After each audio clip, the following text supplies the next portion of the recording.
Mi nombre es Rodolfo Mendoza, soy analista y director estratégico en la firma Diestra.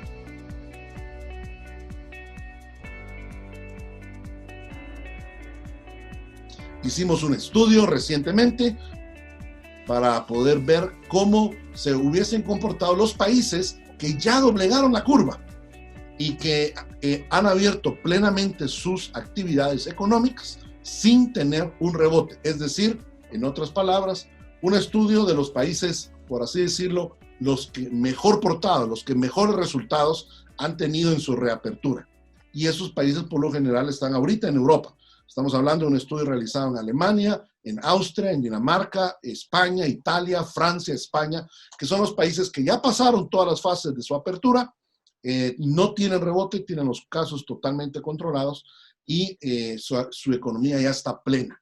Y lo que nos encontramos fue lo siguiente, que ninguno de ellos siguió las fases de apertura basado en el semáforo guatemalteco. Por ejemplo, España. La fase 1 de España, que sería el equivalente al semáforo naranja de Guatemala, se dio cuando España cumplió 96 casos cada 100,000 habitantes en los últimos 15 días. Estoy equiparando la métrica de nuestro semáforo al de España para hacer esta comparación. Y en la fase 1 de España, que es el naranja nuestro, tuvieron 96 casos. En cambio, nosotros estamos pidiendo 25. Ahí vemos una gran disparidad entre lo que aplicaron los países que fueron los más exitosos con lo que estamos tratando de aplicar aquí en Guatemala.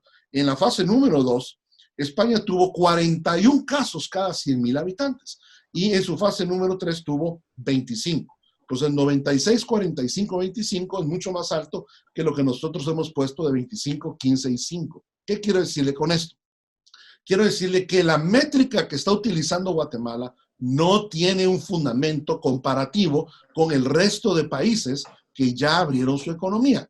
Si usted ve los demás países, Alemania, Austria, o Francia o Italia, ninguno de ellos tuvo una camisa de fuerza tan ajustada como nos están poniendo a nosotros en Guatemala.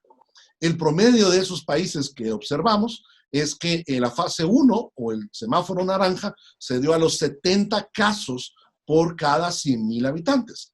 Guatemala ha tenido en el país 78 casos los últimos 15 días, quiere decir que no estaríamos muy lejos de esa fase número 1.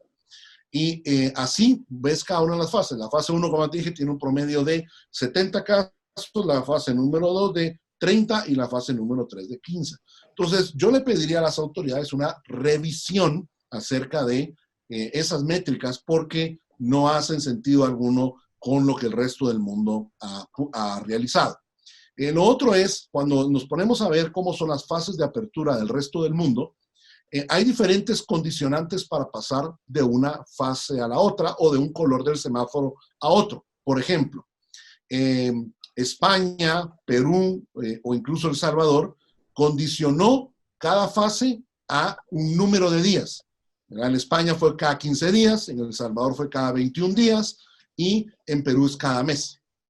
En algunos otros lugares se condicionó a una tendencia, como fue el caso de México o el caso de Nueva York, y en algunos otros países o estados se condicionó a la cantidad de camas hospitalarias disponibles o al número de pruebas.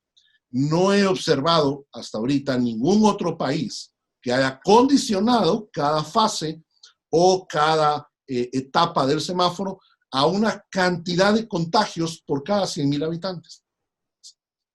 Entonces, eso genera, por supuesto, más dudas de cómo habrá de comportarse esto hacia adelante.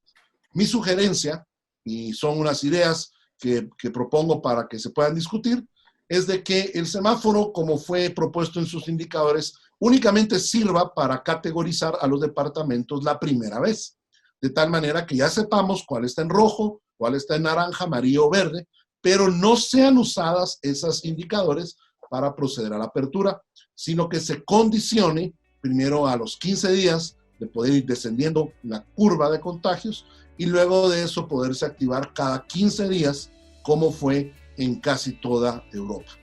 Esas serían mis sugerencias para nuestras autoridades de salud, para nuestro gobierno, para que lo consideren y puedan hacer unos ajustes que son necesarios y así poder proceder a una apertura que sea responsable, que sea objetiva, que sea focalizada, pero que también sea una apertura que sea lograble y pronto.